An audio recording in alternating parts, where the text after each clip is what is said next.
Então agora nós vamos tratar, senhores, no capítulo 4, das providências adotadas pelos responsáveis pela confecção do REDS. Aquela guarnição que foi designada para atender à ocorrência. Perfeito? Vejam bem.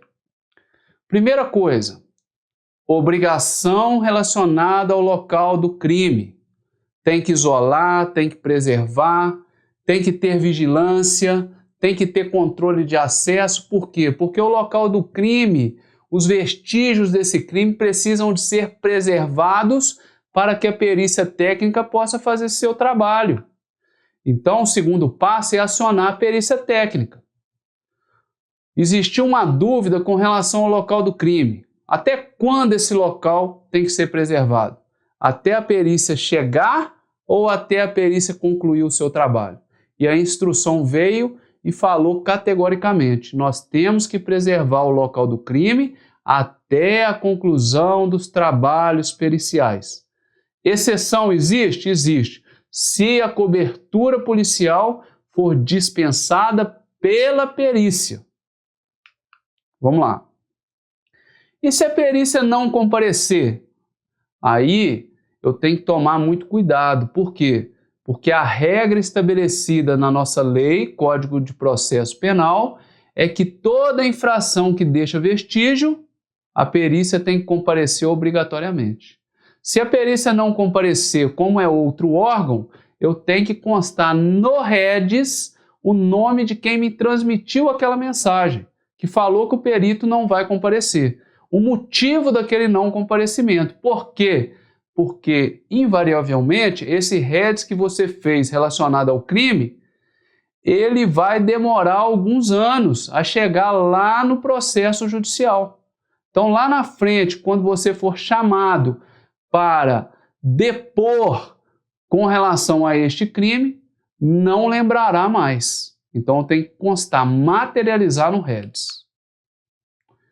Arrolar testemunha, arrecadar objetos após os trabalhos periciais, tudo isso é providência que o responsável por confeccionar o REDS tem que adotar, né? Ainda assim, materiais apreendidos que estão relacionados ao crime militar, por exemplo, uma arma de fogo, ela vai ser acautelada onde? Na intendência da unidade. Perfeito? Vejam bem, capítulo 5, importante. Quais são as atribuições agora do presidente do auto de prisão em flagrante? Aquele militar que foi designado, aquele oficial que foi incumbido da missão de autoridade de polícia judiciária militar delegada. Quais são as atribuições dele? Vamos lá. Ele tem que apurar o crime militar. E essa apuração é através de APF. Terminou o APF, remete o APF à Justiça Militar. Perfeito? Ele pode solicitar das autoridades informações, algumas medidas visando elucidar, visando esclarecer o crime. Pode requisitar da Polícia Civil, de repartições técnicas civis, as pesquisas, os exames que são necessários para complementar o APF, para esclarecer o crime. Ele tem que apreender arma, munição, qualquer objeto que foi relacionado ao crime, né? Lavra-se um auto de apreensão, encaminha a arma apreendida para exame de eficiência, para microcomparação balística, para ver se aquele projétil saiu realmente daquela arma. Perfeito?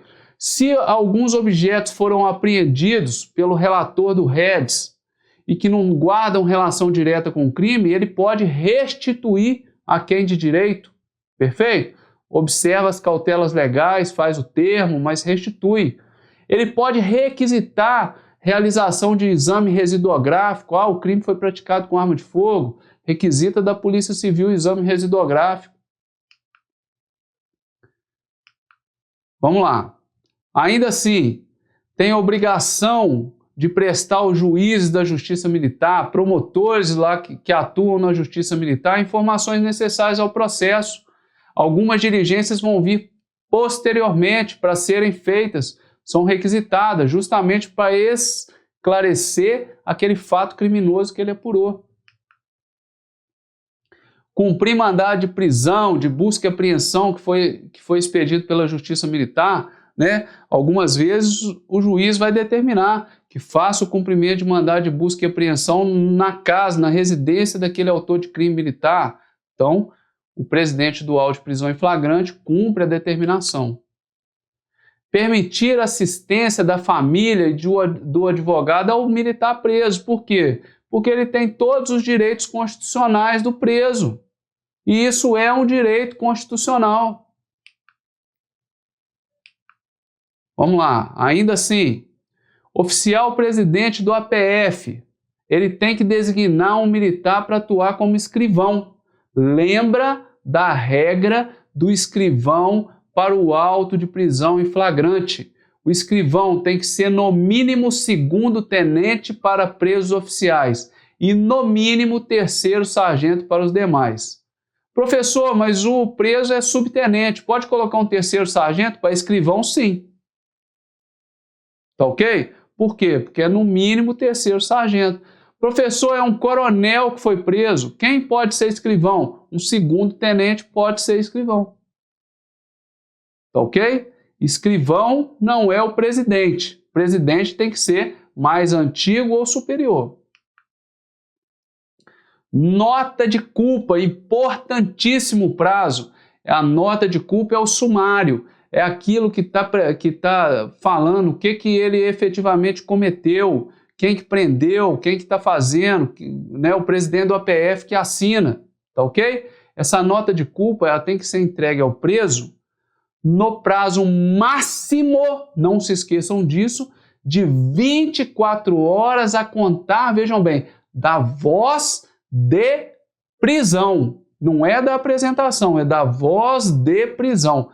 Eu tenho que tomar um cuidado danado, porque isso cai muito e existe sempre essa confusão. É 24 horas a contar da apresentação do preso, da designação do encarregado. Não, é contado da voz de prisão.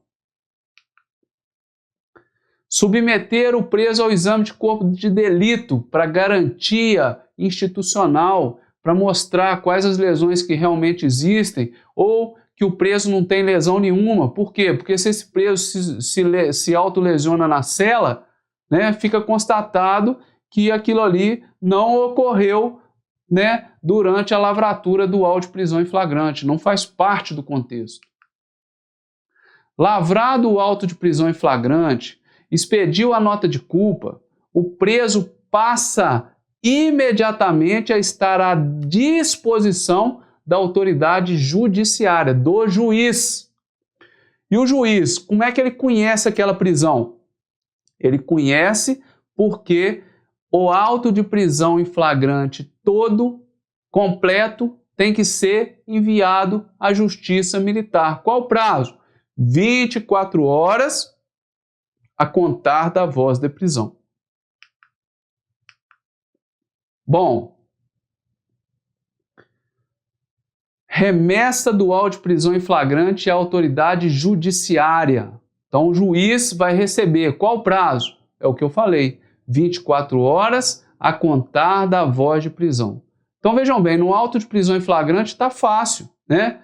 Ó, nota de culpa, 24 horas a contar da voz de prisão. Remessa do APF ao juiz, 24 horas a contar da voz de prisão. Tá fácil, o prazo é o mesmo. Beleza? E se forem necessárias outras diligências complementares, as perícias não ficaram prontas, é necessário um exame complementar, e aí? Isso tem que ser feito no prazo máximo de 5 dias. É encaminhado à Justiça Militar. O auto de prisão em flagrante vai sem essas diligências e as diligências são encaminhadas no prazo máximo de 5 dias à Justiça Militar. Meus amigos, o extrato de registro funcional do preso é muito importante para que o juiz analise com quem ele está efetivamente lidando na hora de conceder algum tipo de liberdade ou de decidir pela manutenção da prisão. Então eu tenho que encaminhar junto ao APF, se for possível encaminhar nessas 24 horas, eu já encaminho o extrato de registro funcional. Se não for possível, aí eu vou encaminhar através dessas diligências complementares, prazo máximo de 5 dias. O APF, meus amigos, ele pode ser encaminhado à Justiça Militar pelos meios que são disponibilizados pela Justiça Militar. Tá ok? Então eu tenho a maior parte das unidades que nós temos é fora da região metropolitana. A Justiça Militar é lá em Belo Horizonte. Perfeito? Então, senhores, vejam bem, esses autos vão ser encaminhados. Hoje são encaminhados pelo painel administrativo, intranet. Tá ok? Mas, meus amigos, eu encaminho e tenho que mandar sem prejuízo, sem demora, remeter os autos originais. Perfeito? Remessa simultânea. Agora, é óbvio que se a unidade está lá na região metropolitana, está lá em Belo Horizonte, ela já vai automaticamente levar em mãos esse APF. Procedimento do auto de prisão em flagrante. Importantíssimo. Vamos lá. Autoridade de Polícia Judiciária Militar. Ela vai delegar a competência para quem? Para um oficial da ativa, superior ou mais antigo do que o preso. Cuidado, meus amigos. Então, quem vai lavrar o auto de prisão em flagrante é um oficial da ativa. Ele tem que ser necessariamente ou superior ou, no mínimo, mais antigo que o preso. Vamos lá. Essa autoridade de Polícia Judiciária Militar, ela chama Autoridade Polícia Judiciária Militar Delegada, que é o presidente do APF. Como o APF é um procedimento muito dinâmico, rápido, e que invariavelmente ocorre à noite, fora do horário de expediente, o que acontece? É o próprio presidente do APF que confecciona a portaria do APF. Também é obrigação do presidente do APF nomear e compromissar um escrivão, que nós falamos. Se envolver praças, no mínimo terceiro sargento. Se envolver oficiais, no mínimo segundo tenente. Audição, vejam bem, a palavra, de novo, em regra, não é uma palavra totalitária, perfeito? Em regra, ocorre em termos apartados, separados. Primeiramente, eu ouço o condutor, depois o ofendido, depois as testemunhas e, por último, o militar conduzido. Cuidado com a palavra em regra. Vamos lá, continuando. Produção e juntada de outros documentos. O que tiver, escala de serviço e etc., vai ser juntado aos autos. Expedição e entrega ao militar que foi preso, conduzido. Vejam bem, nota de culpa, onde tem a descrição formal do fato que ele cometeu, do que ele está sendo acusado, e certidão de direitos constitucionais, também uma certidão, formalização dos direitos que ele possui. Qual que é o prazo para isso acontecer? 24 horas a contar da voz de prisão. Não esqueçam do prazo. 24 horas a contar da voz de prisão. Submissão do militar conduzido, aquele que está preso, a exame de corpo de delito. E só depois de constatar como que aquele preso está efetivamente, eu vou recolhê-lo à prisão. Ao final desse procedimento, o presidente do APF vai elaborar um relatório. Esse relatório é encaminhado ao comandante da unidade, através de ofício de remessa, e o comandante da unidade, por sua vez, encaminha o APF por inteiro à Justiça Militar. Quando? Ou qual prazo? 24 horas a contar da voz de prisão. Vamos lá. A Instrução Conjunta 07, ela complementa este capítulo. E aí, ela traz o seu embasamento numa portaria conjunta 01 de 2020. Essa portaria foi assinada pelas corregedorias do Tribunal de Justiça Militar, as corregedorias da Polícia Militar e as Corregedoria do Corpo de Bombeiro Militar. Existe a previsão, então, de uma remessa obrigatória do APF no prazo de 24 horas a contar da voz de prisão a quem? A Justiça Militar. E agora que vem a questão emblemática. Eu tenho que encaminhar ao APF sendo a prisão ratificada ou não sendo a prisão ratificada. Então, em caso de despacho não ratificador, perfeito? O APF também tem que ser encaminhado à Justiça Militar. O artigo 27 da nossa Instrução Conjunta 02, ela traz o caso da não ratificação da prisão, né? E aí ela ressalta o que já existe no Código de Processo Penal Militar.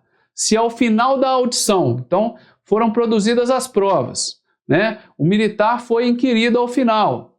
Então, o militar conduzido é a última pessoa ouvida. Ao final da audição do militar conduzido, a autoridade judiciária militar verificar, né, que a infração penal não ocorreu, que o autor não participou, não ocorreu participação do militar conduzido na prática, ou seja, aquela autoria foi errada, ou ocorre inexistência da situação da prisão em flagrante, que são 4 situações onde existe flagrante, não ocorreu nada disso, não tem recolhimento do militar à prisão. Por que que não tem? Porque, meus amigos, aí eu não tenho flagrante. Então não se faz a ratificação do flagrante. Perfeito? Nesse caso do artigo 27. E quais são as providências, então, em caso de não ratificar o flagrante? Primeiro, a autoridade polícia judiciária militar vai deixar de expedir nota de culpa. Por quê? Porque a nota de culpa traz o que o cidadão fez, praticou. A princípio, o crime que ele cometeu. Se a princípio eu estou vislumbrando que não tem crime, que não foi ele, para que eu vou expedir nota de culpa? Então não tem expedição de nota de culpa. Não tem certidão de direitos constitucionais, porque o militar não vai ficar preso. Perfeito? Não vou submetê-lo a exame de corpo de delito. Por quê? Porque não vai ser recolhido a cadeia, a prisão. Não vou recolhê-lo à prisão. Perfeito? E também não tem aquele relatório pormenorizado do APF ao final, né? Relatório com a nota de culpa, com a certidão de direitos constitucionais, não tem isso. Perfeito? Relatório é mais simplório, onde eu vou esclarecer, não é? O porquê que a ratificação da prisão não ocorreu. Nesse caso, meus amigos, o presidente do APF, ele elabora, então, o despacho não ratificador da prisão em flagrante. Então, ele era o presidente do APF, mas não vai ser feito o auto de prisão em flagrante. Não vai terminar de fazer na sua totalidade. Então, esse relatório do APF é substituído por um despacho não ratificador da prisão em flagrante. O presidente do APF elabora, constando a motivação toda. Perfeito? Remete-se cópia do termo, né, autos do APF com despacho não ratificador, tudo para a Justiça Militar. Por quê? Porque o juiz vai entender, vai verificar toda aquela situação, vai verificar a legalidade, tudo. Então eu vou pegar o APF com o despacho não ratificador, mandar agora para a Justiça Militar, observando aquele mesmo prazo, 24 horas, a contar da voz de prisão em flagrante. Perfeito? Então, nós mandávamos só quando o APF era completo e agora a gente manda também o despacho não ratificador. E instaura-se imediatamente um inquérito policial militar para apurar pormenorizadamente o fato que, a princípio, vislumbrou-se não existiu crime. Tá ok? Meus amigos, ainda assim, esse auto de prisão em flagrante, ele deve ser lançado, registrado, controlado no nosso sistema de recursos humanos. Numeração é fornecida pelo sistema justamente para não existir emendas, para seguir uma sequência lógica, para dar transparência no nosso trabalho, perfeito? Então, lançado e controlado pelo sistema de recursos humanos. Veja bem, no campo histórico de portaria, lança-se que a portaria vai ser confeccionada e assinada pelo presidente do APF, porque a portaria não é confeccionada pela secretaria, pela P1, pelo NJD, perfeito? Quem faz a portaria, por ser um procedimento muito dinâmico, muito rápido, é o presidente do APF, como nós já ressaltamos, né? O APF, meus amigos, isso é importantíssimo, ele só admite homologação da solução. Então, o comandante da unidade ele tem que estar em contato prévio, sempre, deliberar previamente com o presidente do APF, para aquela situação seguir na concordância de conceitos de comandante de unidade e presidente do APF, ok? Porque o ato só admite homologação. Meus amigos, o APF, que é encerrado com despacho não ratificador, perfeito? Consta-se ali no ato de homologação da solução já o número de portaria do IPM. Vamos lembrar que se o comandante decidiu por não ratificar, perfeito? Tem que se abrir imediatamente uma portaria de IPM para apurar melhor o fato, ok?